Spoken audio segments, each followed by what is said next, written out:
Hello guys, welcome to a brand new video on Tutorials Point.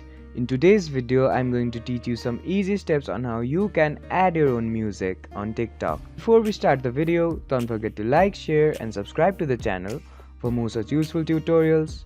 Without further ado, let's move on to the video. First of all, make sure that you're connected to the internet. Once you made sure that you're connected to the internet, open up the TikTok app. Once the TikTok app is open up on your screen, on the bottom of your screen, click on the plus option.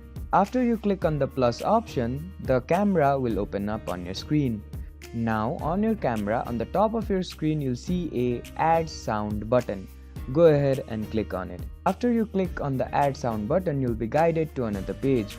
In this page, on the top right corner of your screen, you'll see a My Sound option. Go ahead and click on it. Once you click on the My Sound option, the songs present on your device will appear on your screen. Now all you have to do is click on one of those songs and then click on this tick option. As you can see on the top of my screen, the song has been added to TikTok. I hope this video helped you to add your own music on TikTok. Don't forget to like, share and subscribe to the channel for more such useful tutorials. Thank you for watching.